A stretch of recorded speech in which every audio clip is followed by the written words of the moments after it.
a 9ª Semana Acadêmica das Engenharias da Gestão e da TI, né?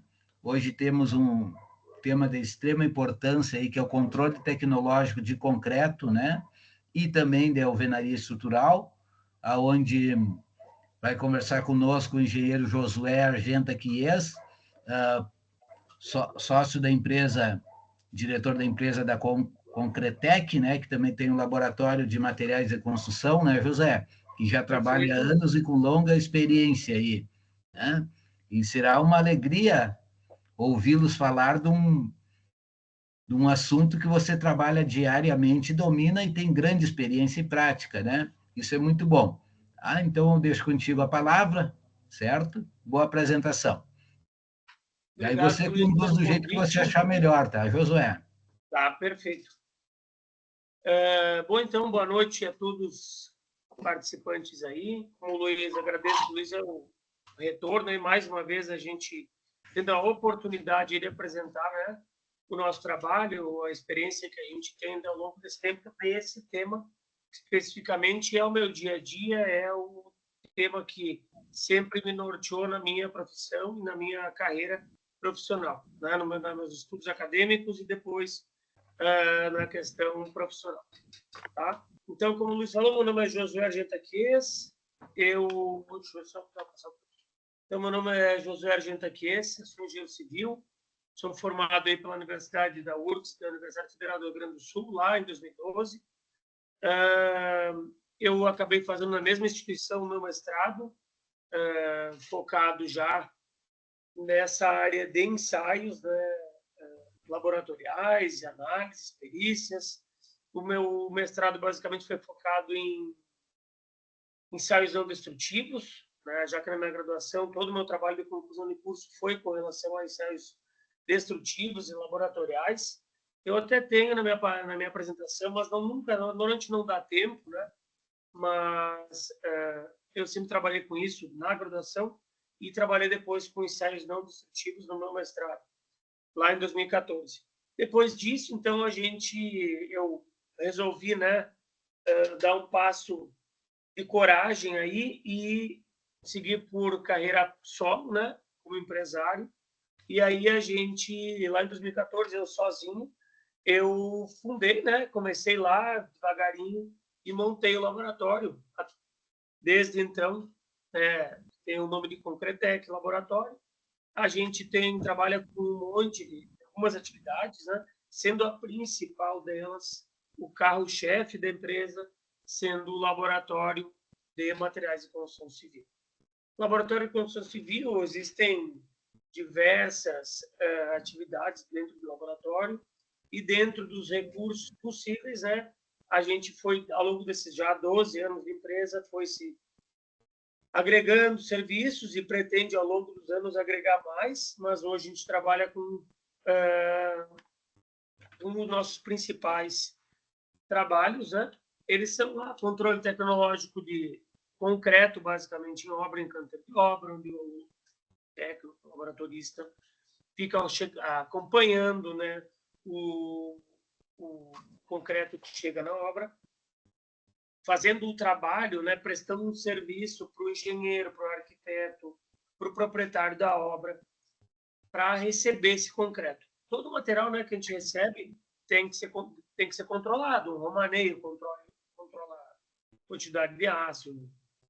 Tudo que tu recebe, tu tem que verificar uma nota, né? E no concreto isso é uma coisa um pouco mais difícil, porque a gente não enxerga lá dentro do caminhão betoneira, a gente não sabe que resistência que está vindo, a gente solicita, mas não sabe. Então, a gente entra nessa questão. Tá? A gente também trabalha com controle de concreto que o cliente traz para a gente trabalha com controle de qualidade de peças, artefatos de concreto, paver, telhas, pisos de concreto, blocos estruturais, blocos de vedação. Então, basicamente, é uma série de materiais de construção civil, que eles têm todos os materiais de construção civil que se preste, né, ou que a gente deveria utilizar, tem normas, né? Então, essas normas a gente tenta, né, orientar que sempre sejam seguidas, e é isso que a gente faz. Tenta validar o produto, né, para o cliente comprou para ele ter certeza que o que ele comprou foi o que ele recebeu. Tá? Esse é um dos mercados que a gente faz. E ali alguns itens, né? Inspeção em estruturas, extração de corpo de prova, isso são coisas, né, pós, quando a gente possui problemas, a gente teve problemas em obra, problemas em edificações, e aí o engenheiro faz mão do laboratório para verificar ou para investigar tais problemas que eventualmente ou infelizmente acontecem, ou não se fez o controle na época da construção e agora se quer investigar, né, algumas coisas que aconteceram. Então, esses são alguns trabalhos que a gente executa dentro da Concretec. Tá? A ideia... Perdão. Então, eu disse, né, de tudo isso, mas sim, é um laboratório que a gente está localizado aqui na cidade de Caxias do Sul, a gente é um laboratório da cidade de Caxias, porém a gente atende algumas regiões da Serra, a gente atende a região metropolitana e tal, e alguns serviços específicos que não demandam muita mobilização. Durante o Rio Grande do Sul inteiro, a gente atendeu algumas cidades, mas a nossa grande região é Gramado, Canela, toda a Serra e região metropolitana de Porto Alegre. Tá? Qualquer dúvida, Luiz, eu não sei como funciona essa questão do pessoal. Para mim, não tenho problema de que as pessoas, os participantes e todo o pessoal erga aí e chame aí, a gente pode conversar na hora. Eu gosto sempre de, se der para a gente conversar, pode conversar. Não tem uma meta, se não acabar a palestra, um tempo X. Por mim, a gente pode ser uma conversa, tá? Então, estou aberto a chamados aí a qualquer momento. Acho que até é melhor assim do jeito que tu conduz, porque quando dá o momento ali, a gente já pode fazer a pergunta, né? Para não perder o fio da meada. Para mim, tanto faz. Para mim, é ótimo. Eu gosto, eu não sei, não tem problema eu perder, eu tenho que chegar no fim depois. Não. Se nós não chegar no fim, a gente aproveitar uma pincelada que alguém diz, é aqui e ali, eu acho que é mais produtivo aí. Sem então, problema. Aí, dependendo de como o pessoal possa ir conduzindo, a gente vai partir para um lado ou para o outro. Tá? Então, eu vou tocando num centro e aí, de acordo com o que vai acontecendo, tu só conduz quem chama aí, que eu não vou prestando atenção. Quando tu vê que tem alguém que levanta a mão, alguma coisa, tu pode... Pode deixar, isso eu controlo. Isso, tá bom? Então, aqui, para quem quiser conhecer, essa palestra não é ideia, não é uma palestra institucional, né? É só para apresentar de onde que eu vim e com o que eu trabalho, tá? Então, aí é o site lá, quem quiser acesse lá. A gente não trabalha com muito, a gente está faltando essa questão. Hoje falta gente para tudo, mas, inclusive, a gente acaba não focando muito. Está na hora da gente produzir um material de mídia um pouco melhor, mas a gente tem um site, apresenta nossos trabalhos que a gente tem lá. Quem quiser chamar por lá, a gente tem um WhatsApp, é só chamar, visite o site e demorar em todos os trabalhos que a gente possa fazer e, eventualmente, trabalhos que a gente não faça, a gente conhece um monte de gente da área, né? Então, a gente conhece gente de faculdade, universidade, onde eu vim, da Unicinos, da URGS, da UFSM, que tem um monte de possibilidades, né, de ensaios bem mais elaborados que, eventualmente, a gente não trabalha, a gente pode indicar, ajudar e colaborar com a demanda de cada um que, eventualmente, possa aparecer, tá? Então, como objetivo principal, né, dessa explanação desse assunto, do que eu aproveitar desse assunto que eu sempre gosto muito de falar, porque é o meu dia a dia, é sempre desde lá de quando eu fui bolsista de iniciação científica, estagiário, sempre na área de laboratórios, né, dentro da universidade, fora, no mestrado.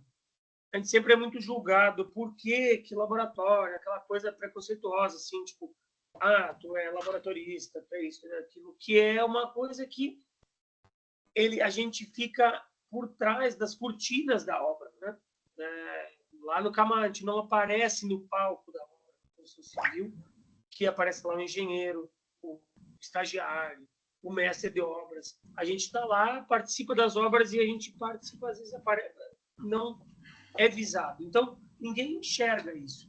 E a gente pensa, o pessoal fica só no laboratório, brincando de química, brincando de coisa.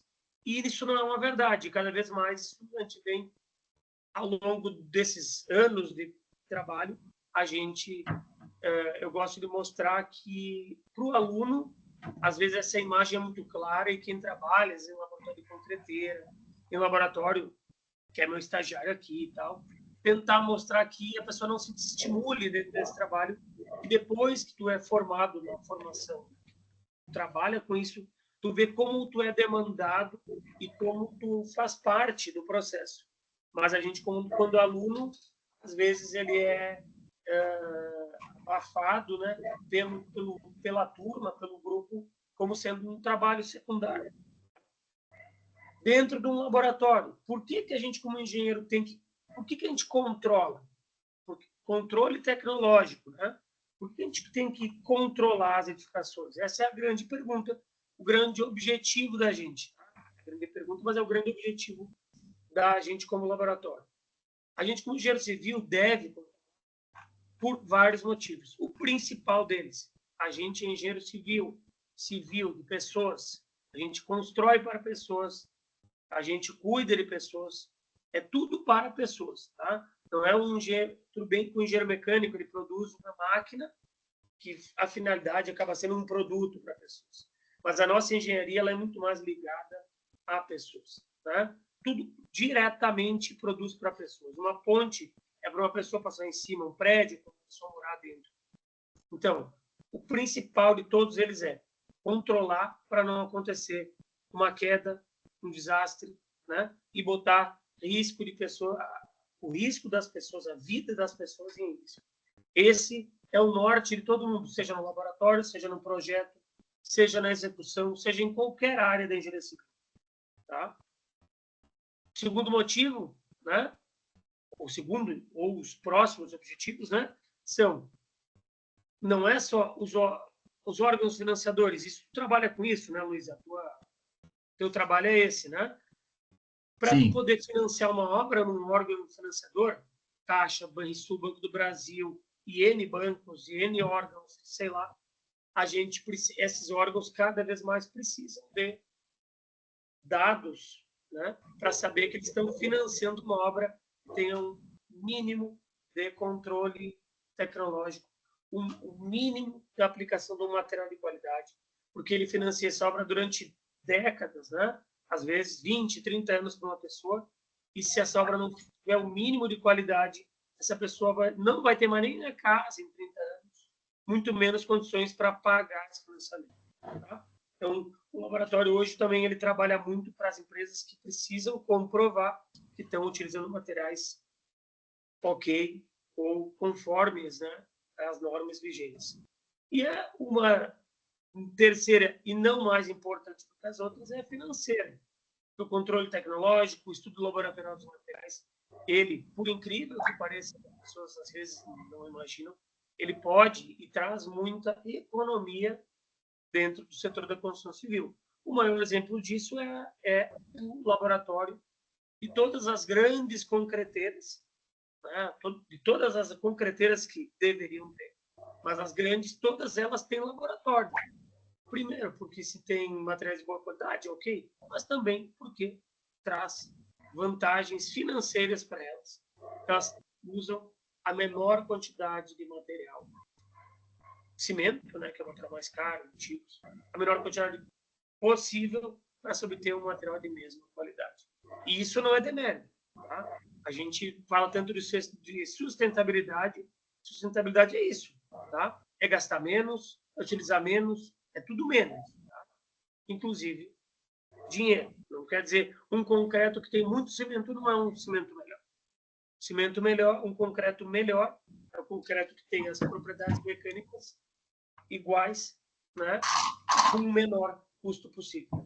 Isso é sustentabilidade. Tá? Então, no controle tecnológico de materiais de construção civil, a gente não é só controlar só o concreto dentro do material de construção civil, do concreto propriamente dito, né? A gente vai falar mais nessa noite. Para chegar no controle tecnológico do concreto, a gente não é só o concreto que a gente ensaia lá o próprio micro. Tem embutido nele o controle da qualidade da água, o controle da qualidade da brita, o controle da qualidade da areia, Tudo isso está lá dentro da tecnologia do concreto. Tá? O controle tecnológico do concreto não é só do concreto prototipo, e de todos os insumos que fazem parte da produção dele. Aqui não tem aditivo, não tem pozolanas, tem uma série de produtos. É só para a gente trocar uma ideia e conversar. Tá? A gente controla. A gente tem que ter bem claro essa questão da responsabilidade de cada parte. Muitas vezes a gente diz, não, a obra diz para a gente, no laboratório, não preciso fazer corpo de prova porque a concreteira já me fornece. Ela faz isso para ti porque ela é querida contigo, porque tu é cliente dela, ela não quer te perder. E quando ela é querida, ela vai lá e te fornece o laudo. Mas ela não tem essa responsabilidade e nem esse dever. Tá? Porque existem duas normas que balizam o controle tecnológico do concreto. Primeiro, né, a 7212, aqui o ano está equivocado, tá? Esses anos aqui da norma eu acabei não corrigindo. As normas já tem em 2020 e poucos, tá? Sempre se revisam, mas o número é o mesmo. A 7212 é como controlar o concreto produzido na central. Aqui em Caxias, lá, a Caxias Fagundes, a Supermix, a Polimix, as mix todas têm essa norma, eles têm que seguir a norma, que não tem nada a ver com a norma lá, a nossa norma como engenheiro de execução, proprietário da obra, responsável da obra. Tá? Essa norma 12655 vai dizer tudo que tu, como proprietário da obra, executor da obra, tem direito e deveres com relação ao controle de recebimento concreto, que não tem nada a ver com o que a concreteira vai controlar. Aquela norma ela tem responsabilidade sobre o lote dela, sobre a produção dela. E a 2655 é como receber esse concreto. Então, a norma já disse, prepara o controle e recebimento do concreto. Tá? Então, a ideia aqui fica passando os itens da norma, mas lembrando, né, que aqui tem algumas responsabilidades do projetista. Ele tem nessa norma dever de especificar o concreto dele dentro da estrutura que ele está calculando, conforme a 2655. Classe de agressividade, tipo de elementos, tipo de elemento concretado vai ter uma determinada resistência. É uma série de responsabilidades que vai lá aparecer para o projetista. Para o responsável da execução da obra, o engenheiro civil, o responsável da obra, quando a gente diz lá, não, pode botar água que não dá nada, tu está assumindo uma responsabilidade que está constada em norma. Isso é importante dizer que norma, NBR, norma brasileira, que regulamenta o controle tecnológico concreto, ela tem poder de lei.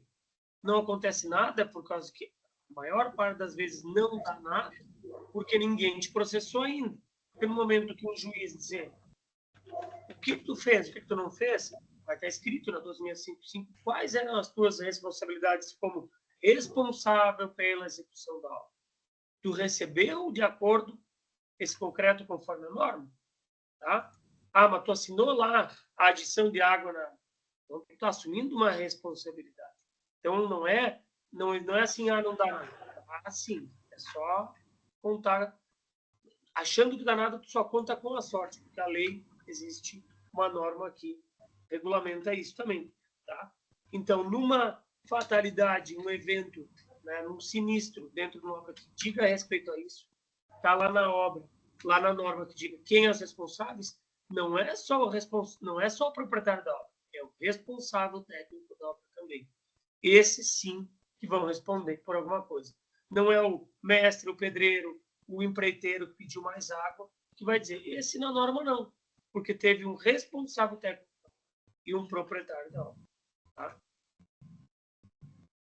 Não adianta a gente controlar esse concreto se a gente não saber onde a gente aplicou esse concreto. Esse concreto, por isso existe a rastreabilidade desse concreto onde eu apliquei. Se numa laje eu tive lá 20 caminhões de concreto, tá? E eu larguei os 20 caminhões de concreto e moldei todos os corpos de prova desse concreto, desses 20 caminhões. Mas eu não tenho nem ideia onde que eu botei, se foi em pilar, se foi em laje, se foi em vidro.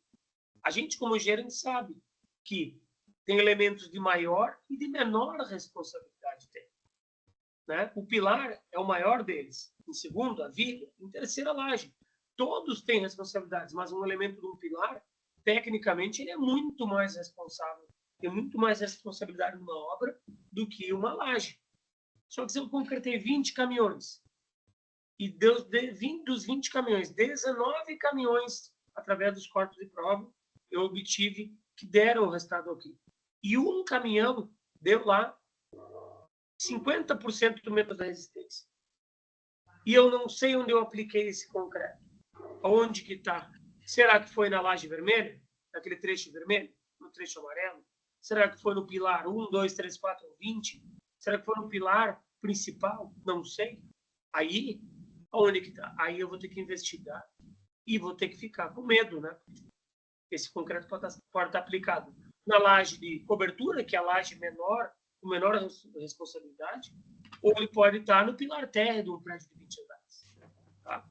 Então, existe, se controlar, tem que se rastrear. Onde que se botou? Por isso que a gente faz rastreabilidades assim como esse desenho. Caminhão 1 foi aplicado no pilar 1. Caminhão 2 foi na laje 1. E assim sucessivamente. Tá? Então, se controlar, mapeie. Senão, eu conto com a sorte. Óbvio que se eu lançar 20 caminhões de concreto e todos tiverem licenças conformes, eu tenho certeza que a minha obra está toda ela conforme. Mas e se alguns deles, o que não é raro, der não atingir onde ele foi aplicado? Tá? Aí que mora o problema. Então, a norma baliza isso também, a 12655. Como, né, amostrar? Existem amostragens totais e parciais. Totais já diz o nome, todos os caminhões. A parcial, a norma orienta por lotes. Tantos caminhões a cada tantos metros cúbicos. Existe lá um dito lá, né, a Rádio Peão, como a gente diz, que diz lá assim, não, é a cada 50 metros. Daí na outra empresa, não, é a cada 30 metros cúbicos. A outra, a cada 20. A outra diz, é um caminhão sim, um caminhão não. Não, isso não tem nada a ver. Tá? A norma ela separa a obra por lotes, por datas, por pavimento, por metragem quadrada, por metros cúbicos por semana, se aquele elemento é compressão, se aquele elemento é flexão. Cada situação a norma orienta para se controlar de uma maneira diferente. Tá? Então, não adianta ficar passando aqui isso, porque é dependendo de cada obra. Tá? Então, existe norma para isso. Como, quando e quantos corpos de prova eu tiro para o caminhão, ou quais caminhões eu tiro, a norma orienta bem direitinho. Tá? Aqui só são as maneiras como a gente analisa o concreto, né? Que não é só, meu caminhão de concreto é 30 MPa, então tu lá rompi o corpo de prova deu 30 e tá ok. Todo mundo faz assim? Faz. Mas a gente não deveria fazer. Tá? Porque a norma orienta uma fórmula estatística para isso.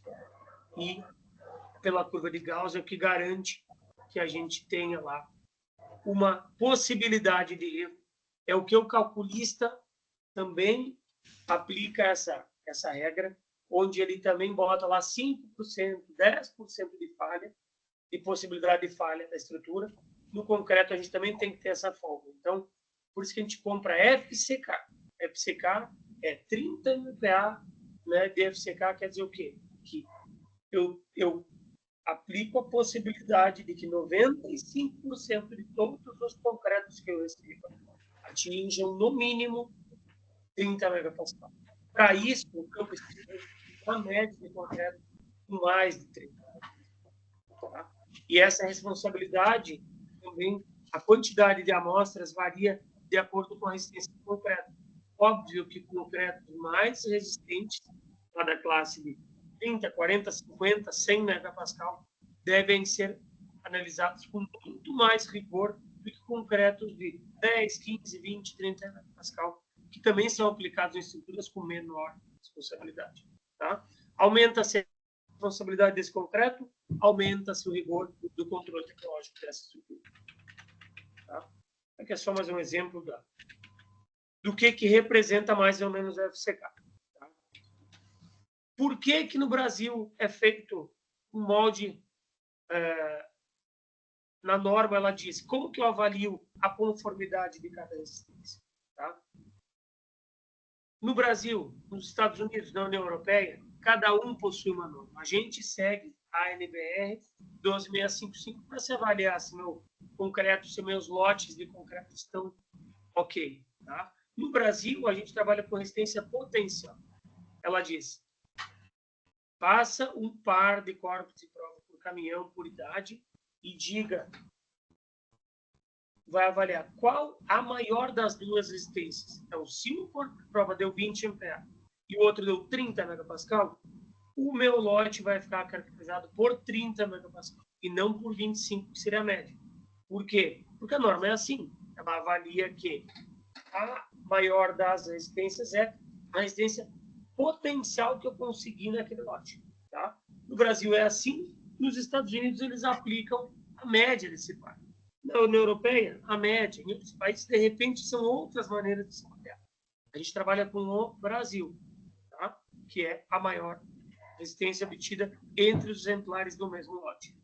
Tá? São as normas padrão para se obter FCK, o que mostra que não adianta ter 30 MPa em todos os caminhões para atingir um FCK de 30.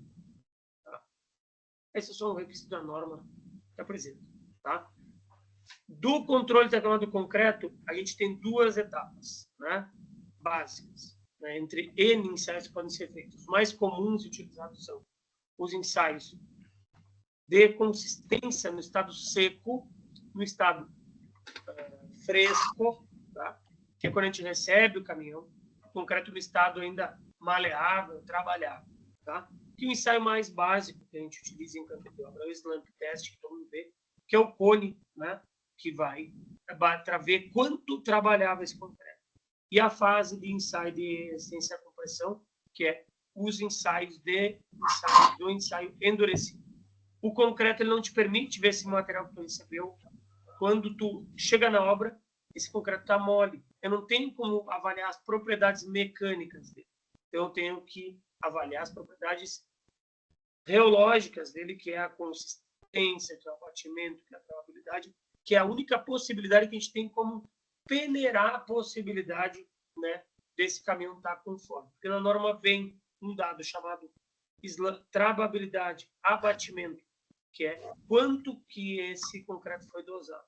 É o chamado, né, comumente por slump test, mas é o abatimento desse concreto. Tá? Aqui é o exemplo de um caminhão de concreto chegando na obra. Tá? Antes de receber, aqui já é a maior parte das imagens aí são de cases que a gente participou. Tá? Então, aqui é um caminhão de concreto chegando na obra. Aqui, os materiais básicos do laboratório, antes do caminhão descarregar. O slump test, tá? Esse cone com a chapa, quem não conhece, né?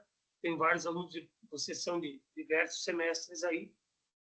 Então, aqui preparados os moldes para se pré-moldar esse concreto fresco no momento da chegada do caminhão. Se tira o slump test, libera o caminhão, se ele deu de acordo com a nota. Posteriormente, segundo a norma também, na metade da carga, a gente retira a amostra desse concreto fresco, os moldes padrão, e depois de um tempo a gente leva para o laboratório. Tá? Aqui é um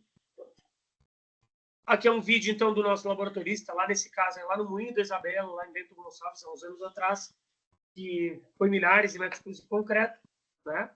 Foi feita uma concretagem lá de 300, 400, 500 metros cúbicos de concreto numa data. Então, a gente recebia e controlava todos os caminhões de concreto, né, que eram aplicados nessa obra. Então, lá foram em torno, acho que foi em torno de 10 mil metros cúbicos de concreto. Então, todos os caminhões, né, foram controlados. Tá? Então, ali estava o laboratorista, anotando as informações e moldando. Aqui, então, é o exemplo do cone, para quem não conhece, na execução da entrada na obra. Basicamente, uma base plana, né, para a gente poder medir os itens. Né? Aqui é a execução do ensaio. Né? Então, eu encho aquele cone, tenho lá uma série de batidas. Né? A gente tem, segundo a norma, segue um procedimento padrão e se mede a diferença da altura que esse cone, né, ele inicialmente é um cone de 30 centímetros de altura, e eu meço quanto que esse cone se abateu da medida de 30 centímetros original, tá? Na retirada desse cone. Esse é o valor do slump test. Tá? Só ver se eu consigo parar para explicar aqui. Esse é um outro tipo de slump test chamado, né, flow, tá? Que é um ensaio para concreto autoadensado. Tá? Esse foi um teste que a gente fez lá na usina eólica lá no Chuí, tá? Nos parques eólicos. Então é o concreto autoadensado, onde ele não precisa de adensamento. Tá? Então a gente mede daí não mede abatimento. A gente mede a diâmetro de abertura. Então acho que no vídeo aqui ele apresenta o técnico medindo, né, quanto que ele abriu. Esse é outro ensaio, que é o ring test, que é para ver a capacidade desse concreto passar pelas armaduras. Todos esses ensaios são normatizados. Tá? Então, era das torres dos aerogeradores elétricos lá dos parques eólicos lá do Chuí. Então, era uma fábrica de pré-moldado de concreto e tinha que fazer isso aí para garantir que esse concreto tivesse o preenchimento correto nas peças. Tá? Então, isso é um laboratório montado em campo. Não é um teste de laboratório para ver se está ruim. O caminhão estava ali, chegando para ser controlado, foi feito em teste e provavelmente esse tenha sido liberado. Tá? Então, aqui é o corpo de prova moldado em obra, numa caixa de transporte, adequado para poder transportar do canteiro de obra até o laboratório. Tá? Nessa obra, né, faziam, aqui em Caxias, uma obra que vocês devem conhecer, aquele mesmo aquela anterior foto ali, é uma das primeiras obras que o laboratório executou, o controle tecnológico, aquele prédio do VR Resort, ali perto do Hospital Vervi Ramos, aquele maior de todos, lá de 30 andares. Tá? Então, foi uma obra bem legal, porque foi o começo da gente. A gente começou com uma obra que chama atenção em toda a cidade, então a gente gosta de apresentar. Tá? Aqui, a gente hoje está numa nova sede. Essa é a sede antiga do laboratório. Quem estava lá no Colina Sorriso, a gente está aqui no Centenário. Mas aqui basicamente os corpos de prova prontos para ser ensaiado. Aqui é uma máquina de ensaio, já vai aparecer melhor. Aqui é só uma imagem de corpos de prova, aí estava na parte de desmoldagem, preparo da amostra para depois ser feito o ensaio de resistência à compressão. Tá? Existe, então, uma norma, a norma ela orienta, né, diversos ensaios, a 2655, e uma delas é o ensaio de resistência à compressão. Então, aqui é só uma imagem ilustrativa de que esse prato comprime, né, esse corpo de prova contra esse outro prato da máquina, e essa é a resistência à compressão, num molde cilíndrico padrão brasileiro, que é o 10 por 20. 10 centímetros de diâmetro por 20 centímetros de altura. Tá? Isso que ele está em altura. Vai ter um vídeo aqui depois aparecendo um ensaio de um concreto de alta resistência. Ó, esse aqui foi um... Opa, deixa eu voltar.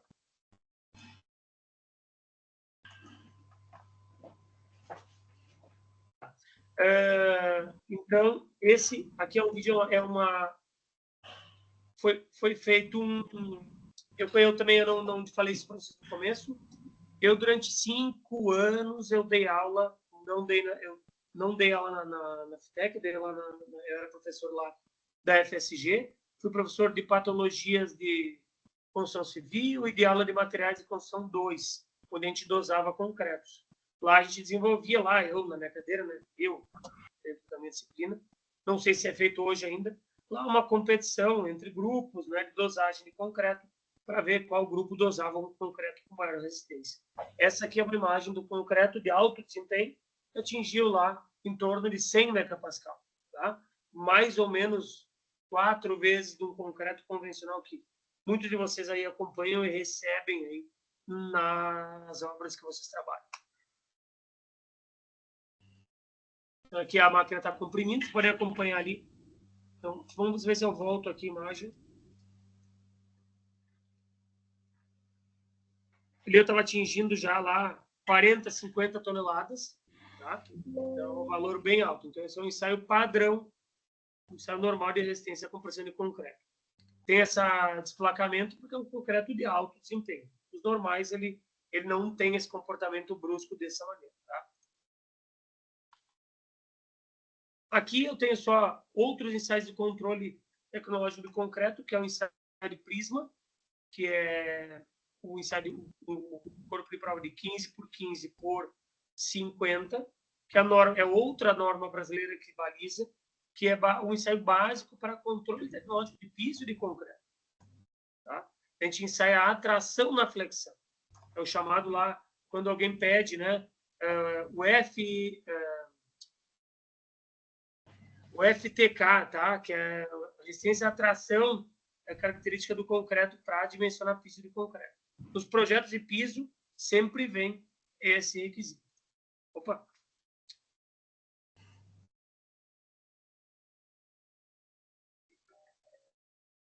É só um videozinho que a gente fez na época lá. Se mede as medidas. E ele é um outro aparato, tá? Onde ele flexiona o concreto.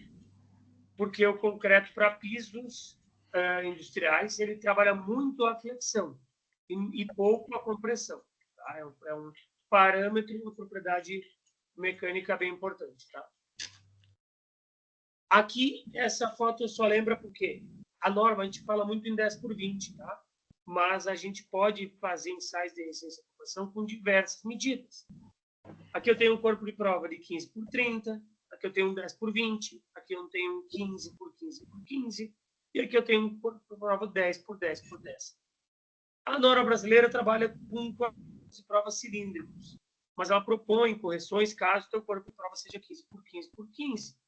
Isso é um corpo de prova lá que é norma britânica, é 15 por 15 por 15. A norma lá alemã, italiana, é 10 por 10 por 10. Então, a americana é 10 por 20, porque o Brasil se inspira muito na norma americana. Então, depende. Qual que é a resistência à compressão no Brasil? Ah, comprei um concreto de 30 megapascal. Eu comprei um concreto de 30 megapascal no Brasil, moldado num corpo de prova, 10 por 20 ou 15 por 30, ensaiado segundo as normas brasileiras. Isso é 30 no Brasil. Tá? O que não pode ser o mesmo concreto caso uma outra norma apresente um corpo de prova com uma dimensão diferente. Tá? Aqui são os métodos de preparo e controle do controle de concreto. Isso é mais interno do laboratório. Existem diversas maneiras de se preparar a amostra. Método de enxofre, do capeado, de prova com enxofre é um método mais antigo. Depois chegaram as máquinas, né? As retíficas, onde ela faceia o topo dos corpos de prova para uniformizar essas faces para que tenha melhor contato com a máquina. Tudo balizado sempre pela norma, tá? A NBR 12655 dita quais normas vai se dizer para te capear o corpo de prova, qual norma que orienta como romper o corpo de prova, como moldar o corpo de prova, tá?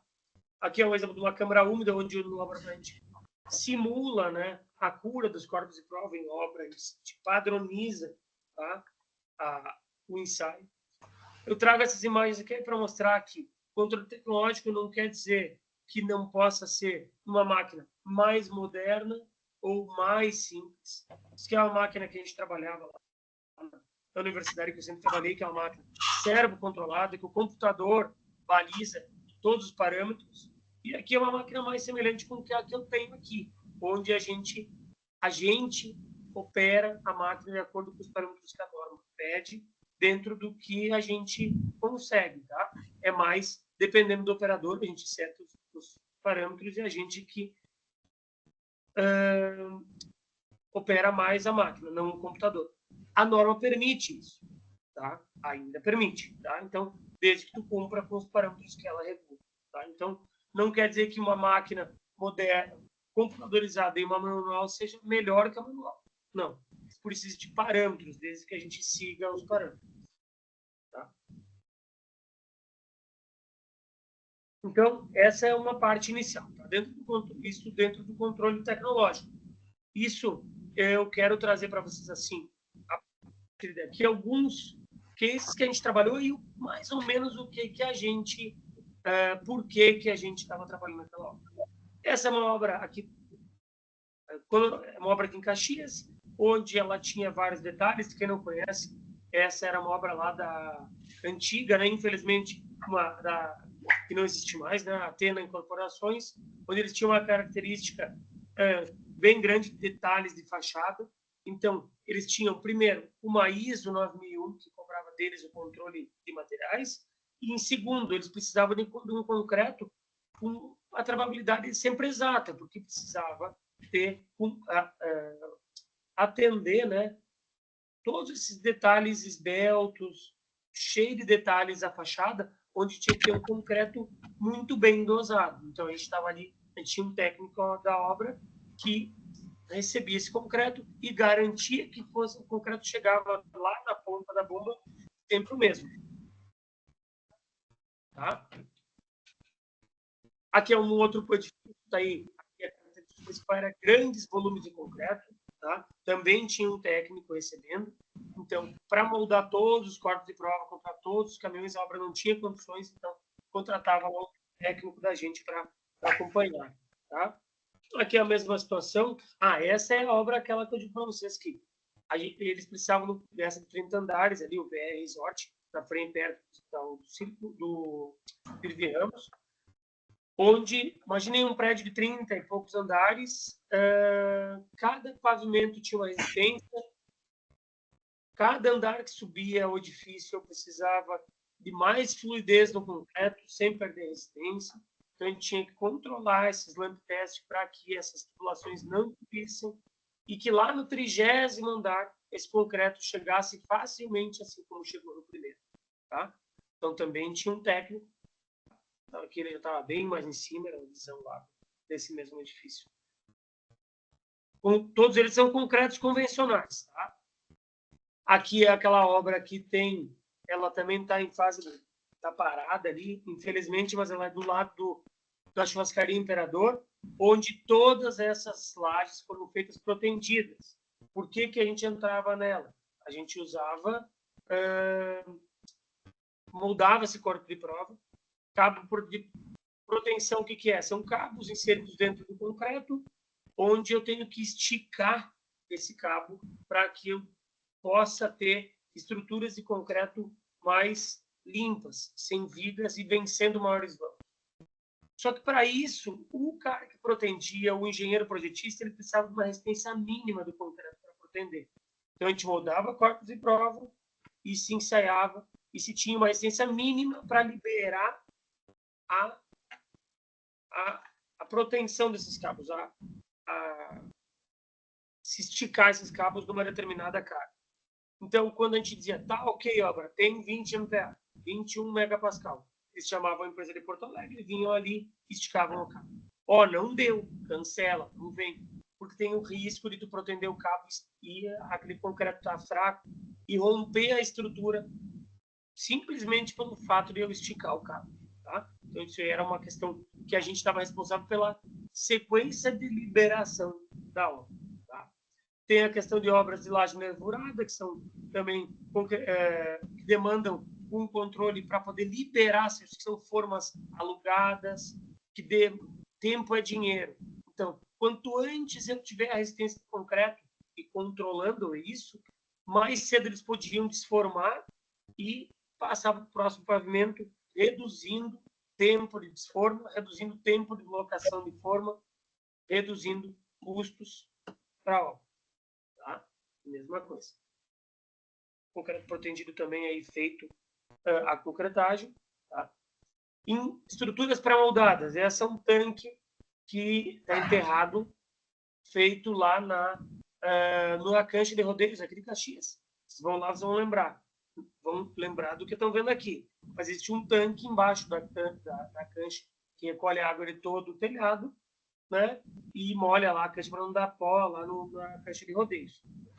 Por que eu trouxe isso? O pré-moldado, o contraferrótico precisa muito, porque no pré-moldado também tempo é dinheiro. Pré-moldado, eles têm uma forma metálica, cara, tá? Então, eles têm que fazer todos os dias moldagem, tá? Então, quanto antes eu liberar a desforma, mais rápido eu vou fazer uma próxima forma e menos formas do concreto pré-moldado eu vou poder ter e mais rápido eu vou poder utilizar essa estrutura pré-moldada. Então, não me lembro desse dado dessa obra, mas se ensaiou e disse, não, eu tive a felicidade de ter um dia quente, de um concreto que teve cura rápida, então, de repente, com 2, 3, 4 dias, essa peça foi concretada e já foi aplicada no canteiro de obra. Tá? Esse aqui é um vídeo, só de um case legal que a gente participou, tá? Que é aquele das torres eólicas lá no parque, que eu falei para vocês. Isso já era a torre pré-moldada aplicada em loco. Tá? Então, essas eram as peças que aquele concreto autorensável fez. Isso é o quê? É só eu filmando a hélice ali. Era só para mostrar para onde o controle tecnológico pode chegar também. Lá no meio do mato, no meio do nada, lá no meio do mato tinha um laboratório montado, com toda a tecnologia do concreto, tudo sendo aplicado lá. Concreto sendo feito dentro da própria central. Aqui nas máquinas dos geradores que estão sendo montadas. Tá? Do controle tecnológico, de uma maneira bem superficial, é isso que a gente trabalha. Tá? Deixa eu só pegar isso aí. Tá. Aí, dentro do laboratório, a gente controla diversas outras coisas. É paver, peça de pavimentação, é asfalto, é argamassa, é reboco. Mas o segundo material que a gente mais ensaia e trabalha hoje, dentro do nosso laboratório, depois do concreto, é a alvenaria estrutural. Por quê? A alvenaria estrutural que hoje a gente conhece, ela é feita de blocos, né? Que a gente compra lá na Pauluse, na Construhor, na Cerâmica Rock, tem N, né? Cerâmicas aí que fazem blocos estruturais. Em Caxias está cheio de prédios que a gente enxerga. Esse prédio veio de bloco, bloco. Parece um sistema extremamente moderno, tá? Mas é um dos sistemas construtivos mais antigos que se pode imaginar. Tá? Por exemplo, né? Lá, o Coliseu, né? as missões jesuíticas aqui no Rio Grande do Sul, tá? A nossa própria Maesa, aqui em Caxias. Por quê? O que é a alvenaria estrutural? É basicamente uma alvenaria portante que suporta cargas, tá? Diferentemente daquele tijolinho de 6 furos que a gente conhece, o mais famosinho da loja de material de construção, que ele não tem função estrutural, ele não tem a capacidade de suportar cargas, tá? O ser humano por si só aprendeu que se ele empilhar, né, pedras, tijolos, qualquer fragmento que suporte o peso da sua própria sucessão de colocação de camadas e que o primeiro lá de baixo suporte carga, tá? Não deixa de ser uma alvenaria estrutural. Tá? A Maesa era feita de tijolo maciço. Tinha projeto estrutural, existia uma expertise estrutural da época de quem estava fazendo aquilo ali. Tá? Qual que é a diferença? Né? Ruínas, todas elas de tijolo, isso é alvenaria estrutural. Tá? Em toda a Europa, todas aquelas construções antigas da Europa, em Caxias diversas, tá? É alvenaria estrutural. Qual é a grande diferença da alvenaria estrutural milenar, lá do Coliseu, ou centenária, lá da Maesa, tá? Da alvenaria estrutural de hoje que a gente tem? É o projeto. Tá? É o projeto, é a especificação, é a parametrização dos materiais. É saber o que a gente está utilizando e produzir materiais de acordo com a demanda que a gente solicita através do projeto. Essa é uma tipologia padrão de projeto de alvenaria estrutural, tá? Que é uma parede que eu sei. Qual que é a diferença? Que eu sei quantos tijolos, quantos blocos eu vou utilizar, né? Em cada parede, em cada fiado. Qual o tamanho do bloco, do meio bloco, do pequeno bloco. Tudo é projetado. É o projeto de uma parede. Diferentemente da alvenaria estrutural antiga, que a gente só ia ver que ia faltar um tijolo lá de pedaço quando eu acabasse. Por quê? Porque cada bloco tinha um tamanho, a tolerância dimensional de cada tijolo não existia uma tolerância, existia mais ou menos um tijolo de 30 centímetros. mais ou menos um tijolo de 29, de 28, de 15, de 14. Só que não existia um rigor técnico. E aonde que eu tenho rigor técnico e parametrização de propriedades mecânicas e dimensionais? Através de norma. Tá? Esse é um bloco. Por que esse bloco ele é assim? Porque ele é um bloco normatizado. Ele não, esse bloco aqui, cerâmico, esse de concreto, ele não tem esse formato porque o cara que está produzindo ele acha bonito ou feio, ou acha legal ter 10, 12 buraquinhos, ou ter esse buraco. Não.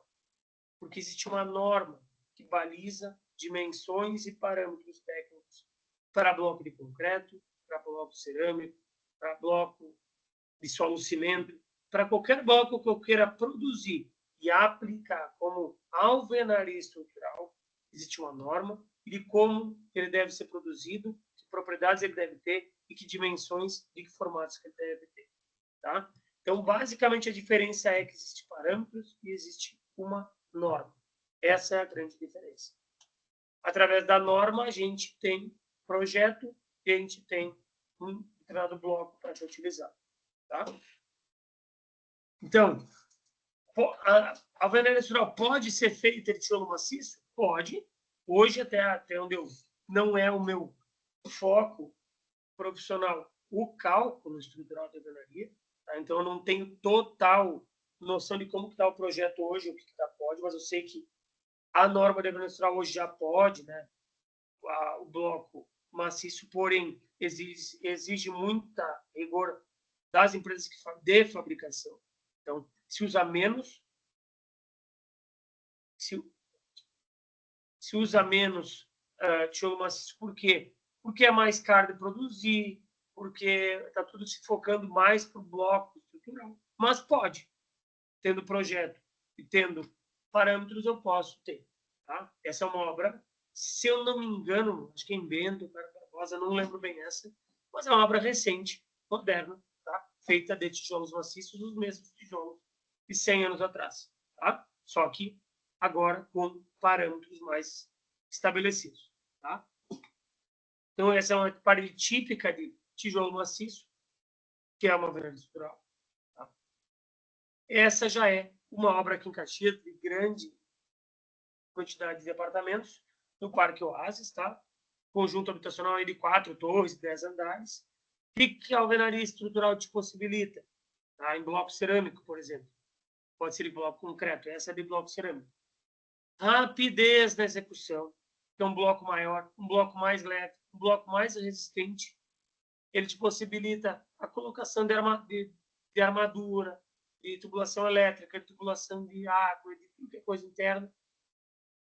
Ele possibilita, né, a movimentação vertical de um monte de máquina, que é um guindaste que leva todos os blocos já para cima. Então, tem um monte de séries de industrialização da alvenaria. Tá?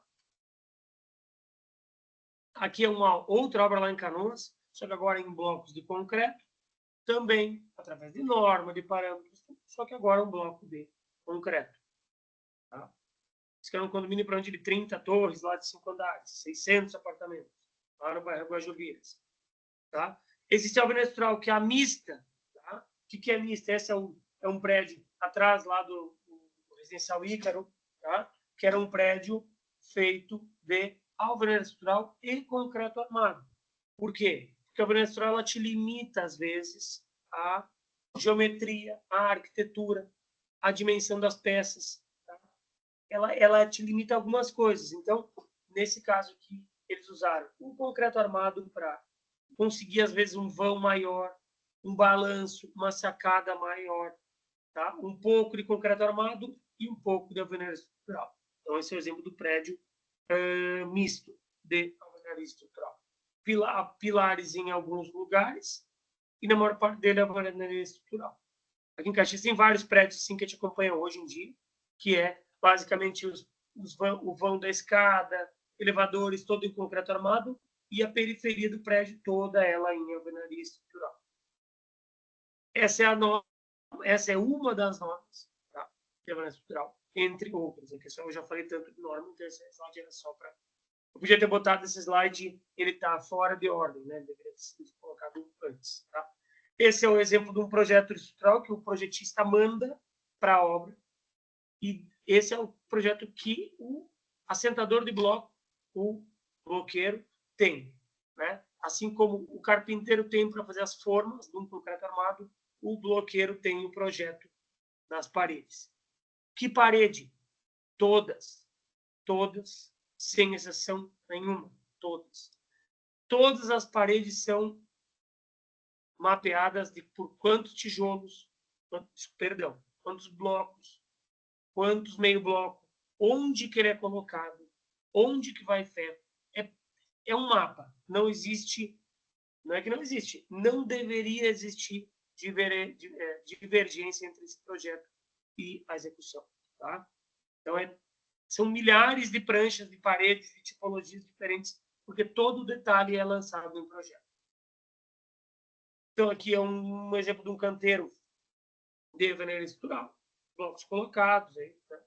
Esses são detalhes de execução de alvenaria estrutural. A palestra aqui não é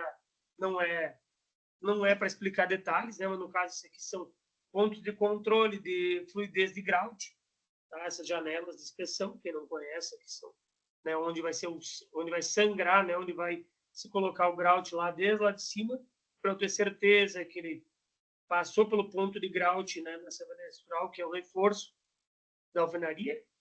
Ele vai sair por aqui. São alguns exemplos, tá?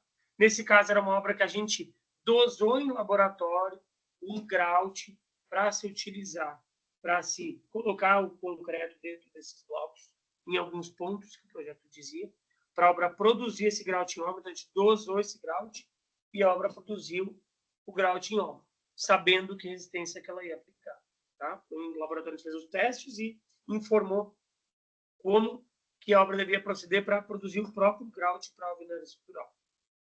A execução, tá? Normal, assentamento, aqui. Esse era o grout que a gente dosou em laboratório, tá? E ali a gente estava certificando que, certificando, a gente estava ali validando o traço produzido em laboratório com o traço executado em obra. Então, a mão de obra ia dizer, esse grout está pouco fluido, está muito fluido, está bom, está ruim, e a gente ia indo ajustando o traço em laboratório para que ele ficasse viável a execução em obra. Tá? Como que se controla a alvenaria estrutural? Tá? Aqui a gente tem alguns ensaios, tem vários ensaios, os mais comuns, assim como o concreto lá. No concreto a gente pode controlar a umidade, a porosidade, resistência ao fogo, resistência à água, permeabilidade, resistência à compressão, atração, modularidade, N ensaios. E tem os mais básicos, os mais comuns de a gente, mais fáceis, mais baratos, mais tranquilos, que é a resistência à compressão, a resistência à atração e fricção. Não é diferente na alvenaria estrutural. Tá? Então, aqui, o ensaio mais básico da alvenaria estrutural é o controle de resistência à compressão do bloco utilizado. Então, aqui, os blocos estão em preparo. A gente capeia as faces desses blocos aqui, tá? Para poder regularizar a superfície. Hoje, aqui é capeamento. Hoje eu tenho aqui no laboratório uma retífica, que a gente passeia esses blocos. Então, a gente capeia. A gente faz essa regularização das duas faces do bloco para poder fazer a resistência à compressão. Aqui é o exemplo do bloco dentro de uma máquina de ensaio, onde ele é quebrado, assim como o concreto. Diferentemente do concreto, que a gente tira uma amostra, no bloco a gente pega um exemplar de bloco. Tá? Não só um, mas um exemplar por vez. Tá? Como que a gente vai testar uma alvenaria estrutural? A gente não só testa bloco. A gente não usa na alvenaria, a gente precisa de uma argamassa para unir blocos. Então, a norma, tanto de projeto quanto de controle de qualidade de alvenaria estrutural, ela propõe que se faça o ensaio de prisma, tá? Que é o que nada mais é, o que é a soma de dois blocos com uma junta de argamassa. Um bloco sobreposto ao outro, uma junta de argamassa. Na alvenaria estrutural, toda a interface de materiais torna esse material mais frágil. É natural. Então, vai ter um parâmetro de norma e de projeto chamado fator prisma, o FPK. Resistência característica de prisma. Então, é a soma desse bloco com a argamassa que eu estou utilizando naquele pavimento. Tá? Então, aqui eu tenho esse prisma sendo quebrado na prensa, né? Que é a soma. Se o bloco deu, cada bloco tem uma resistência. Um exemplo, um bloco 10 MPa. Agora eu boto o bloco 10 MPa, uma argamassa 8 MPa. Esse resultado vai dar um pouco menor do que o bloco. Quanto mais próximo da resistência do bloco, melhor. Quer dizer o quê? Que a minha perda de resistência, pelo fato de eu ter botado uma junta de argamassa, quanto menor essa perda, mais tranquilo eu fico. Mais barata vai ficar a minha alvenaria estrutural. Tá? Mas esse é um fator prisma, é um valor que o calculista bota no projeto, que se deve atingir. Ele especifica para todos os pavimentos resistência de bloco, resistência de argamassa e resistência de prisma. Aqui a gente tem um exemplo do prisma cheio, que é um outro ensaio que a norma prevê, que é bloco mais junta de argamassa mais grout inserido nesse testemunho aqui. Então, também tem o ensaio de resistência de prisma grauteado, resistência de prisma cheio, tá? Que vai dar uma soma nessa resistência desse elemento.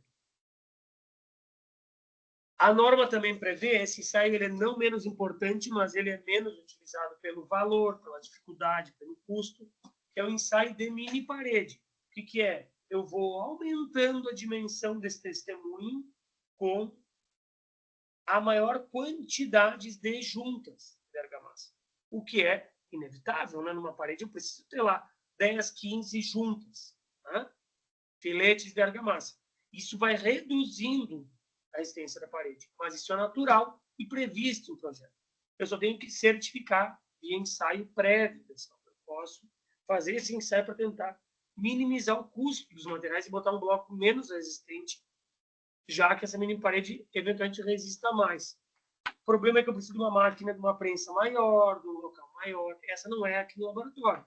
Esse, na época que eu fiz alguns ensaios lá dentro da URGS, lá, com essa mini parede, porque a máquina deles lá viabiliza esse ensaio. Tá? Então, aqui é uma mini parede padronizada em norma. 4, 5 fileiras, tem uma dimensão padrão. Tudo por norma. E tem um ensaio de... Aqui era uma colega minha lá fazendo um modelo aí para ter a dimensão da parede. Esse é o desenho previsto em norma do ensaio de parede. Então, eu pego um perfil de parede, assento com os mesmos blocos que eu utilizo em obra e faço o ensaio de rompimento dessa parede. Aí eu vou ter o teste, porque quanto maior a parede, maior vai ser o efeito de flambagem dessa parede. Então, não tenho dados precisos aqui, né? Mas, por exemplo, uma parede com bloco de 10 MPa, né? Utilizando argamassa, por exemplo, 8 MPa, no prisma eu vou obter 7 megapascal, no prisma cheio eu vou ter lá 10, 15 megapascal, no ensaio da parede eu vou ter 5 megapascal, da mini parede 5 megapascal, e de repente no ensaio da parede eu vou ter 2,5 megapascal. Isso é normal e caindo a resistência. Só tenho que saber quanto que isso vai cair. Tá? Tudo a norma prevê. Esse ensaio a gente fez também uma vez lá. Por que o FCK, né? Deixa eu só dar uma olhadinha, porque agora a gente já vai... Qualquer coisa tu fala, tá, Luiz? Sim, tranquilo, pode seguir. Beleza. Dentro do FCK, o que a gente faz? Testei, fui caprichoso, controlei, fiz meus corpos de prova, foi para o laboratório, recebi o laudo, né? E veio o FCK abaixo do que eu tinha comprado. Eu controlei o SLAMP, eu fui um exemplo de engenheiro de recebimento, contratei um laboratório, ou eu moldei seguindo a norma, mandei para o laboratório, fiz o teste e não deu resultado. E agora? Né? O que aconteceu? Tá? Muitas coisas podem acontecer. Tá? Desde eu não saber ter recebido bem esse meu concreto, que é o exemplo dessa foto. A gente tem que fazer a nossa parte. Agora começa a ser uma parte que eu gostaria de falar um pouco do que a gente tem que fazer. Por quê? A gente, como engenheiro, como estagiário, como responsável da obra, a gente tem a nossa responsabilidade, que é o quê? É cumprir a norma, é fazer a nossa parte. O que é fazer a nossa parte? É fazer os ensaios iniciais, receber o meu convênio concreto, certificar que ele está segundo a norma com o Slam Test. Se ele não tiver, é mandar o caminhão embora. É não colocar água a mais do que deve. É não oferecer propina para o caminhão de concreto, para o motorista, dar um jeito. É não dar o jeitinho, é não dizer que não dá nada. É fazer tudo certo. Por quê? Porque a gente não tem a certeza absoluta de que a concreteira não tenha falhado, que todo mundo falha, que o cimento que ela comprou tenha tido resistência, que ela não tenha agido de má fé. Então, a gente tem que fazer o que está dentro da nossa possibilidade. Então, dentro da nossa possibilidade, a gente tem que aceitar o caminho concreto que a gente recebe.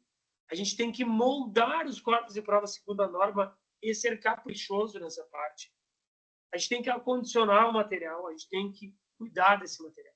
Tá? Mandar para o laboratório tem que cuidar desse material e se fazer o teste, para garantir que, desde o momento que tu recebeu esse concreto até o momento que tu ensaiou, estava tudo certo. Para ter certeza que, se deu abaixo, a culpa não era tua, a culpa era da concreteira. Esse é o exemplo de um corpo de prova moldado pela obra, tá? Onde provavelmente o responsável pela obra, o estagiário, alguém lá na obra, repassou a responsabilidade para alguém e moldaram um corpo de prova muito mal moldado. Aí dá abaixo, não adianta a gente reclamar para a concreteira, porque se eu não fiz a minha parte. Olhem só a qualidade da moldagem desse corpo de prova. Isso não vai estar representando a resistência real do concreto. Nesse caso, se o concreto saiu da concreteira ruim, eu queimei arquivo aqui. Tá? Porque eu moldei, eu fiz uma coisa pior do que a concreteira fez. Tá? E não dá para saber quem fez pior, a gente ou a concreteira. Olhem a situação desse material. Tá? Isso, gente, é concreto recebido real de obras daqui de Caxias, da região do Rio Grande do Sul, todas elas com obras que tinham, no mínimo, um engenheiro responsável, um estagiário responsável, um proprietário de uma obra responsável. Tá? Então, não foi um testezinho aqui, achei na rua, não. Isso é real. Tá? Depois da baixa, a pessoa não pode reclamar. Ou a obra, a gente fez tudo certinho na obra, daí o responsável da obra não cuidou e deixou a reta escavadeira passar por cima de todos os corpos de prova. Isso é queima de arquivo. Tá? Isso também não serve. Isso aqui não serve para nada. Não adianta mudar a corpo de prova e deixar a obra deixar de qualquer jeito lá. E aí eu estou mostrando, fazendo um teste com um corpo de prova muito avaliado. Isso aqui que vocês estão vendo nessa imagem é uma imagem também real aqui de Caxias, mas é uma imagem não muito rara. Ela é mais comum do que rara. A falta de cuidado e senso técnico, né, das pessoas saberem de cuidado mínimo desse questão do controle. Se é para controlar dessa maneira, não adianta controlar. Tá? Não precisa fazer. A gente não quer, como laboratório, o que a gente menos quer é receber um material desse jeito. Porque depois que dá abaixo, a gente vai estar sempre sendo julgado como o laboratório está errado, o estado está ruim, eu moldei certo na obra, e quando a gente vai fazer uma vistoria na obra, está desse jeito. E a gente coleta muito material ruim desse jeito.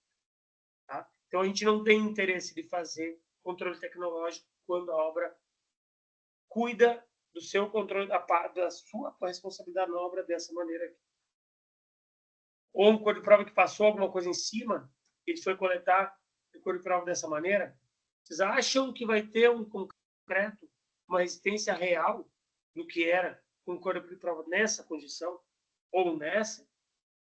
É que deve ter caído no chão, alguém levantou rapidinho para ninguém ver, e esqueceu de ajeitar o corpo de prova, ele secou como ele ficou. Coitado do corpo de prova. Ou os casos mais, né, Aí a gente tem casos comuns, casos tristes e casos normais, que aqui é um caso normal que acontece o quê? Impureza nos materiais, né? Que é um galho tá dentro do concreto, né? Que a gente não tem gerência, nem a concreteira. A concreteira até tem em selecionar seus fornecedores, tentar evitar isso, mas às vezes, né, é um pouco mais complicado. Esses testemunhos eu tenho aqui no meu museu, no meu, né, chama de museu, né, no meu acervo técnico, do que a gente vai vendo ao longo dos anos. Então, galho. Aqui já é um cuidado, né? Porque é um pedaço de PET que a gente ensaiou. Imaginem, a pergunta que eu faço para vocês é assim: pergunta não, processo de que vocês, uma reflexão. Imaginem se eu tenho um pedaço de PET num corpo de prova que tem lá 2 litros desse tamanho. O cara que moldou não enxergou esse pedaço de PET numa conchada de concreto. Imaginem a possibilidade de material reciclável ou não reciclável em todo o resto da obra. Então, olha o tamanho do PET que o cara conseguiu não ver na hora que moldou o corpo de prova. Eu faço a seguinte observação: essa é mais difícil não ver esse pedaço do que ver. Aqui, a falta na mistura da areia, na mistura desse concreto. Isso que é um fragmento de areia, né? uma pelota, uma bola de areia muito grande dentro do corpo de prova. Então, essa resistência desse corpo de prova, infelizmente, não diz respeito à amostra, ela diz respeito que existe falha na mistura desse concreto. Josué, será que... Ô, Josué, só interrompendo um pouquinho. Aquela areia ali, você acha que foi proveniente durante a moldagem, que veio na obra, ou já veio no caminhão? Provavelmente do caminhão. Isso é um caminhão mal misturado, né? Aquela coisa que, às vezes, no corpo de prova tu não nota. Cai uma bola, só vai notar quando a gente ensaia o corpo de prova e aparece, né? Essa areia. Isso vai um pouco do controle na hora de receber e tu aceitar isso ou não, né? Mas isso é real, é uma bola de areia que vai... areia não tem resistência, né? Cai uma bola dessa de areia, né? A gente não tem o que fazer, menos seção resistente no meu elemento. Ou casos mais tristes, né? Como esse. Esse é nítido um caso de que é uma sacanagem. Tá? Ele tem toda essa parte que é da falta de consideração com o controle na obra. Né? Alguém foi lá, mudou um cor de prova, e alguém foi lá e fez uma brincadeira de mau gosto de botar uma madeira para o cara do laboratório enxergar uma madeira lá dentro quando quebrar. Isso não foi sem querer, obviamente que foi intencional. Aqui eu escavei quando veio uma outra bola de areia, né? Para a gente ver o dano que causa, né? O fragmento de areia em outro corpo de prova, tá? Fora que aqui eu não tenho registros, tá? Só exemplo, mas tem outros que a gente tem que tirar foto e vou botar de novo. Casos mais absurdos. Já veio barata, já veio caroço de pêssego, já veio papel higiênico. Ultimamente a gente está tranquilo, tem vindo menos coisas, mas já teve uma época que veio até tudo isso aí também. Tá? Muitas vezes a gente tendo certeza que foi proposital. Né? Aí, infelizmente, o infeliz que fez isso aí fez com que a obra dele lá tenha perdido a amostra. Né? Mas fica a critério de cada um pagar para brincar. Né? Mas beleza. Dentro do controle tecnológico, agora é um pouquinho mais rápido, é só outra área que a gente trabalha, que são, no controle tecnológico, são as inspeções com os ensaios destrutivos e não destrutivos em diversas ocasiões. Aqui eu fiz mais rápido, porque não era nosso foco da nossa conversa, mas eu vou passar alguns cases também. Esse é um pavilhão lá em Campo Bom que eu participei, onde uma ventania caiu, derrubou esse pavilhão, um vento fraco até, derrubou um pavilhão inteiro em construção, tá? Em fase de obra. Depois se descobriu que tinha falha de execução e, na hora da falha de execução, a gente fez quando caiu, me contrataram para a gente ir lá analisar se a falha tinha sido no concreto, tá? E em casos de sinistro, normalmente não é só um culpado, e sim é um prato cheio de coisas, né? Então aqui o grande problema, né, foi a falta de ancoragem lá do bloco de fundação, da cabeça das estacas com o bloco, com o cálice do pavilhão, que não tinha armadura, uma falha grave do projetista. E a gente estava analisando a resistência da compressão do concreto, daí já viu que tinha menos o pavilhão pré-moldado lá, o pessoal que fez o pré-moldado botou menos ácido do que deveria, que não tinha projeto, que não atingia a resistência do concreto. Quando dá um sinistro, a gente puxa a ficha corrida e aí vai aparecer. Então, onde se tem uma falha, normalmente se aparecem muitas falhas. Tá? Então, o não dá nada até que alguma coisa aconteça. Nesse caso, o cara do pavilhão, tá? Diretamente não foi ele o culpado. Tá? Caiu o pavilhão por um outro motivo. Mas sobrou para ele também, porque daí avaliaram o concreto e viram que o concreto dele não estava dentro da resistência de compressão. Então, o não dá nada deu até cair o pavilhão. E aí, o projetista tomou a responsabilidade, o concreto tomou a responsabilidade, aí sobrou para todo mundo. Por causa do quê? Por causa do cara que executou mal e caiu o pavilhão. Mas aí o erro vai aparecer em todo mundo. Porque tu puxa, pela norma, tudo que tem que ser cumprido.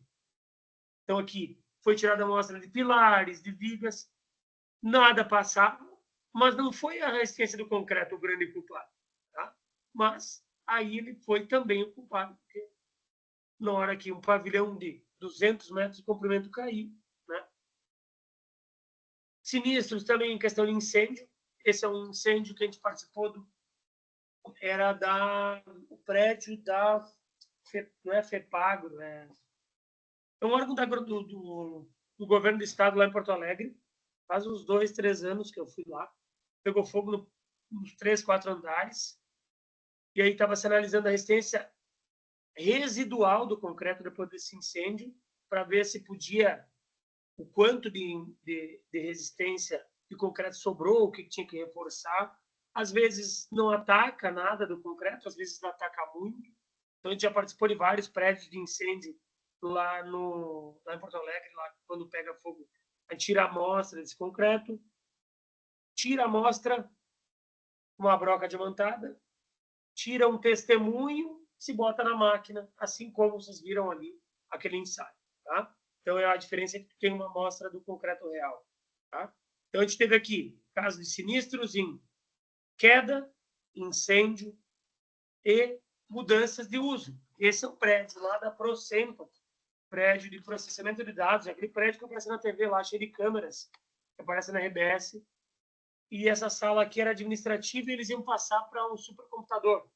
Então, a gente foi lá e tirou uma amostra das lajes, dos pisos, para ver qual que é a resistência real daquele concreto. Porque ele é um prédio muito antigo e ninguém tem registros de resistência à compressão. A gente tirou, viu que era um concreto de resistência muito alto, lá de 1950, 1960, concreto de 50, 60 amperes. Então, teve uma boa notícia para o calculista, ele viu que concreto ele tinha de resistência de sobra, se viu que tinha, através de outros ensaios lá de pacometria, se identificou quanto aço tinha nesse prédio, ele calculou a estrutura em cima das propriedades mecânicas do concreto e do aço, das propriedades, da quantidade de aço nessa estrutura, fez um projeto de retrofit e recolocou essa estrutura em uso por uma nova carga e maior. Isso a gente fez em vários prédios lá em Porto Alegre também, no Banrisul, Central. Então, isso é normal de acontecer. Essa é uma obra de uma casa aqui em Caxias, onde se viu que o concreto não atendeu, tá? No caminhão betoneira. Isso foi a própria concreteira que disse: eu vi no meu controle interno lá pela 7212 que não atingiu. José vai lá e tira o concreto para ver se realmente não atingiu. Então, se extraiu e se analisou o concreto a partir o concreto aplicado, não moldado. Tá? Então, aqui, num pilar dessa casa, não tirou as escoras ainda, porque se viu que aquele concreto estava ruim. Então, antes disso, se fez o teste, né? Aqui, tá. Aqui já é o pilar que não atingiu, então já tem uma capa, né? Tem um reforço nesse pilar, se escarificou o pilar e preparou o pilar para um reforço, um aumento de seção, porque se identificou que esse concreto não tinha resistência suficiente. Mas como que a gente identificou isso? Com corpo de prova. Se eu não tenho, é a frase que eu digo, concreto é sempre cinza e duro. Se tem o corpo de prova. Todos são iguais. Com a mão, com o martelo, todos são muito parecidos, tá? Tanto a partir de 5 MPa até 100 MPa, só tu tendo assim uma vivência com o material para saber que tem diferença. Senão um leigo, sem o teste, vai achar que todos têm resistência. O famoso, tá duro que nem um osso, tá duro que nem uma rocha, tá? Isso não diz nada. Isso pode ser 5, pode ser 50, tá? É duro igual. E a inspeção também através de estruturas especiais, que é um tanque lá do aterro sanitário lá de São Rincão das Flores, lá no apanhador de Caxias, é um tanque de tratamento de efluente do aterro sanitário. Então, o engenheiro lá queria saber como estava o concreto, então ele tirou uma amostra de toda a seção do tanque, um tanque antigo. Aí ele fez as análises deles, a gente tirou lá um teste, tem análise de carbonatação e tal. E tem os ensaios não destrutivos. Tá? Qual que é a diferença do ensaio destrutivo? Né? O nome diz, eu ataco a estrutura, ou através de ruptura, eu tiro uma amostra. Tem sempre um ensaio de cravação, e tem os ensaios não destrutivos, que aqui eu acho que esse aqui é o último que eu apresento, que é o mais comum. Tem N ensaios, que é, em outra oportunidade, né, a gente pode apresentar os ensaios, que quando não se atinge a resistência, eu não posso, tá, fazer essa extração do corpo de prova. A gente ensaia através do índice esclerométrico. Tá? Vou dar um zoom aqui. Que é um martelo, até eu tenho equipamento aqui, eu não saiu foto, eu acabei não botando foto, que é um martelo de rebote, tá? Que também tem uma norma de esclerômetro, é um martelo que ele trabalha através das leis principais da física, que é ação e reação. Então ele tem uma mola, uma força padrão onde ele bate, tá? Na parede, esse martelinho bem leve, faz um pá, né? Várias vezes, e ele mede qual a força de reação que esse material devolveu. Ele, por exemplo, ele dá uma batida de 1 quilo na parede e mede quanto desse 1 quilo voltou. Então ele vai dizer, ele mede dureza superficial. Quanto maior a força de rebote, a força de reação, mais duro é esse material, tá? Então ele não estraga a estrutura. Então a gente estima e faz uma correlação, né, entre a resistência real do concreto e a resistência que o aparelho nos dá, uma aproximação através de ensaios, já milhares de ensaios, né, ao longo de muitos anos, correlacionando resistência com pressão com índice de rebote. Tá? É feito 16 batidas, se faz uma média e se tem um ábaco no aparelho onde a gente estima a resistência. Tá? Esse é o ensaio mais padrão de não destrutivo dentro do que a gente trabalha. Existem outros que é detecção de armadura através da ensaio de pacometria, que aqui não tem nessa apresentação, que a gente detecta a armadura na estrutura sem enxergar o aço, então ele detecta o aço, a gente vai mapeando a estrutura. A gente também tem ensaio de ultrassom, que foi o caso do meu mestrado, onde o ultrassom mesmo, que a gente faz nas gravidez, nos ensaios médicos, no exame, a gente não chama de ensaios médicos, a gente chama de análise médica, né? Exames médicos, mas os exames médicos, análises laboratórias médicas, é muito semelhante à lógica do ensaio laboratorial. Eu não fiz essa análise no começo, mas ela é muito parecida. Tá? A mais básica do laboratório é Num corpo, a gente tem lá 5 litros de sangue. Quando tu faz um exame de sangue, a gente tira uma amostra lá de 5 ml. Né? No caminho de concreto, a gente tira lá, tem 8 metros cúbicos de concreto, a gente tira só uma amostrinha, né? Lá de 8 litros de concreto. Tá? Então, e vai para uma análise com uma amostra de um corpo muito maior do que é. É uma amostra de um volume muito maior. Tá? Agora, né? A partir de agora, né? Eu gostaria de trocar uma ideia com vocês, quem tiver dúvida, fale.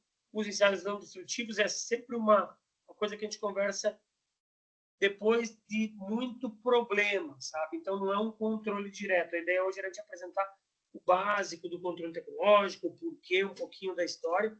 Então, o ensaio destrutivo fica para a próxima ou para possíveis dúvidas ou curiosidades de vocês.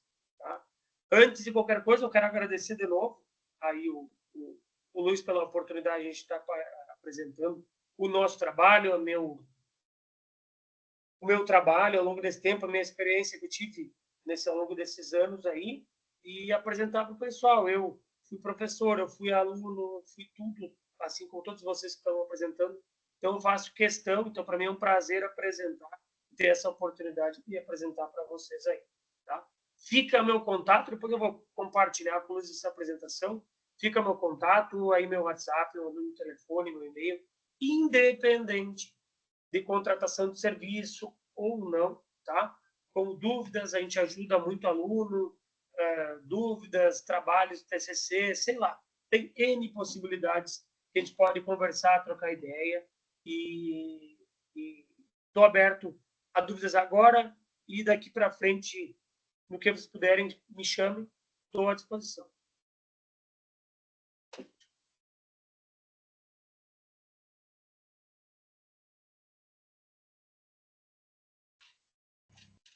Vamos lá, pessoal. Perguntas? Eu botei aqui só a apresentação, qualquer coisa, a gente bota no slide certinho, vou botar na tela de vocês. Tá?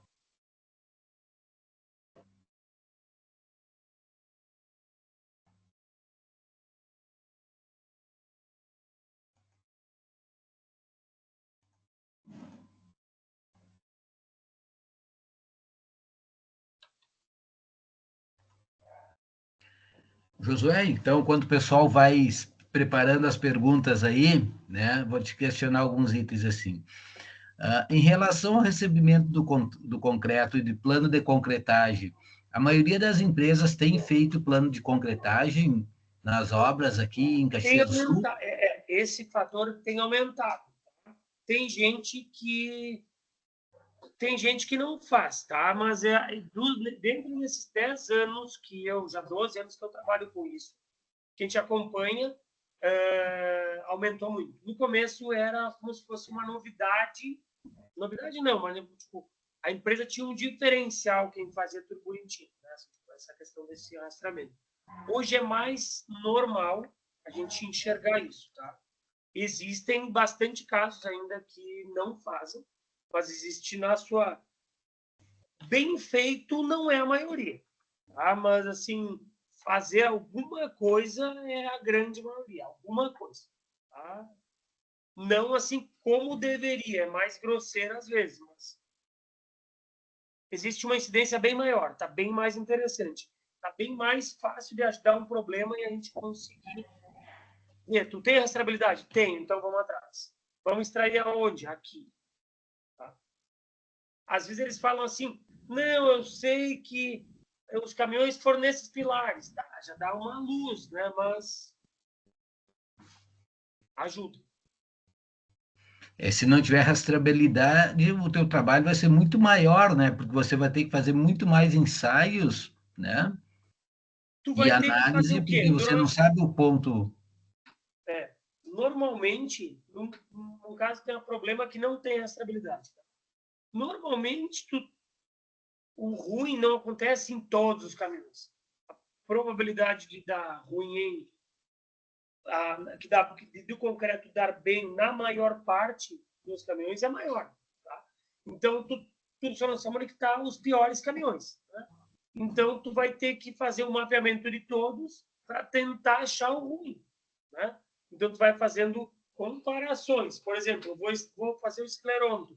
Eu vou ter que começar a sair batendo esclerômetro em todos os pilares até eu achar um elemento ruim, né? Mas tu não sabe aonde que foi. Daqui a pouco foi um caminhão que executou todos os pilares. Esse é o problema.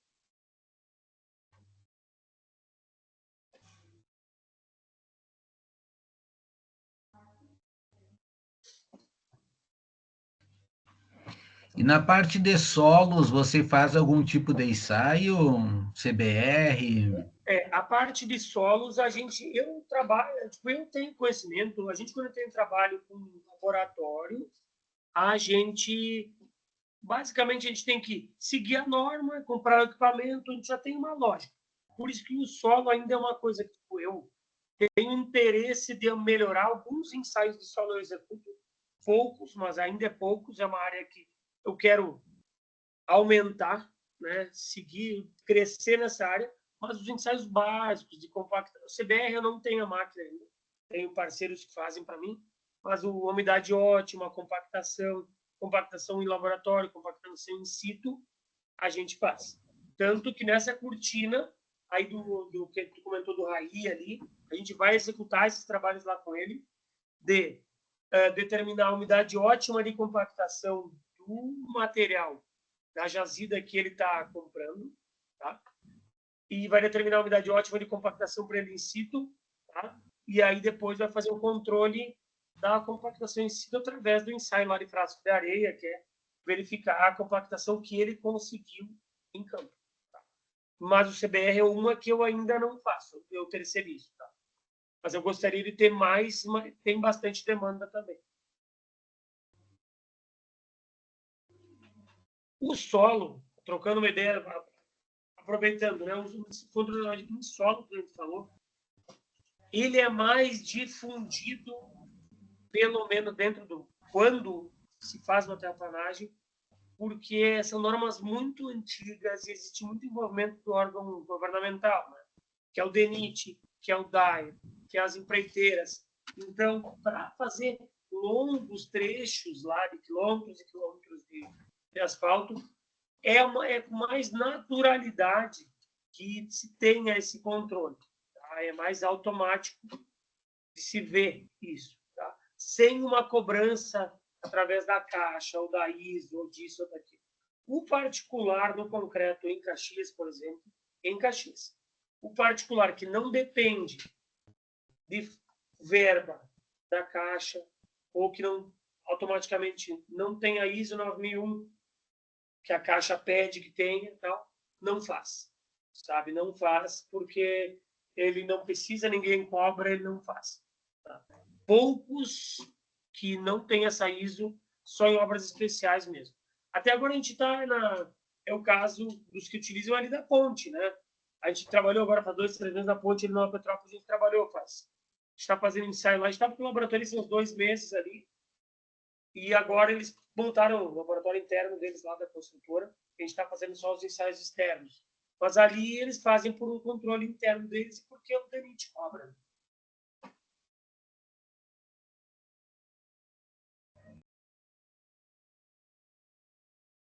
Muito bem. Alguém tem mais alguma pergunta, pessoal?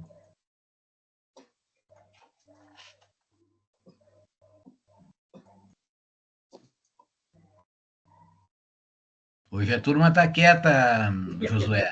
Tá tranquilo, tá? Não, tá, beleza. Não, mas eu fico à disposição e sempre ali, seguido alunos, assim, me chamam, não sei o que tu acha disso, daquilo, tem como fazer alguma coisa?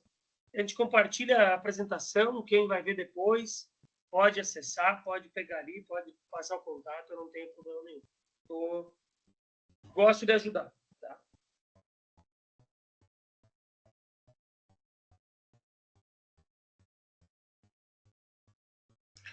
Normalmente, Josué, as empresas maiores, eles te contratam para você fazer o controle paralelo ao fornecido pela concreteira, né? Até para ter uma segurança de que alguém que fez de maneira totalmente idônea, né? Que não tem interesse nenhum em demonstrar resultados diferentes do contratado, né? Isso. A parte, tem duas coisas, né? Tipo, primeiro, os programas internos da qualidade de cada empresa. Lá, a ISO 9001, ISO sei lá o quê. Não permite mais, vem não permitindo mais que eu apresente laudo da concreteira. Tá? O que está certo, porque não tem cabimento a quem vendeu o produto te apresenta, sabe? Uma coisa é a norma 12655, é claro. Tá? Então, com isso, a maior parte dos trabalhos que a gente faz, 99%, são laudos de contraprova ou uma outra prova que a própria empresa faz para ver se ela está recebendo bem do fornecedor. Tem trabalhos que, às vezes, as concreteiras me chamam que eu faço o trabalho para a concreteira fornecer um laudo terceiro para o cliente, mas é menor quantidade.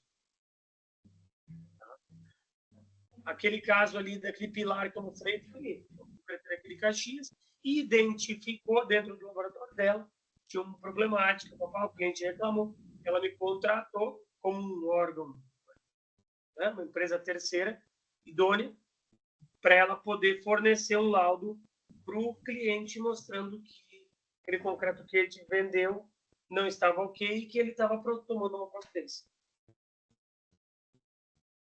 Que bom que temos empresas sérias, né, Josué? A maior parte, sem uma, eu, assim,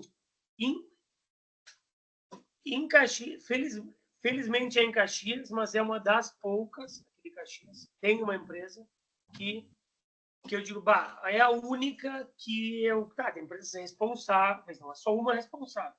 Tem empresas responsáveis, a maior parte é responsável. Algumas poucas a gente vê que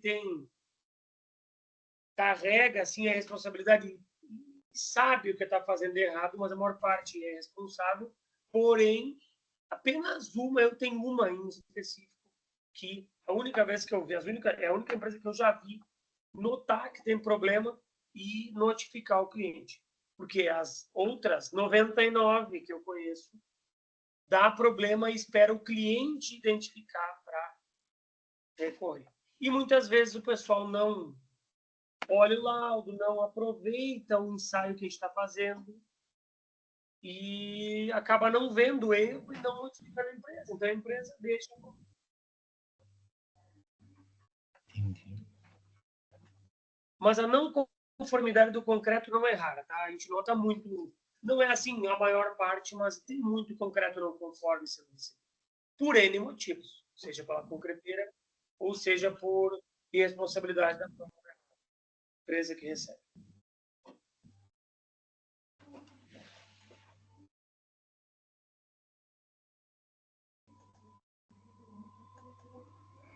Alguém quer fazer alguma pergunta, pessoal?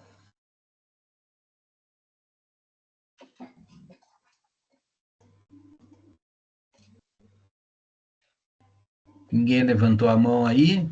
Bom, Josué, novamente eu fico muito agradecido, né, pela tua colaboração aí. Foi muito bom ouvir assim alguém que está no dia a dia trabalhando com isso, principalmente na parte do controle de qualidade, tanto na parte dos materiais como dos processos construtivos. Isso só engrandece, né? Faz com que a gente trabalhe sempre na tecnologia, preservando a qualidade dos nossos empreendimentos, né? E dando segurança à população que vai usufruir das nossas obras, corretamente? Não, perfeito.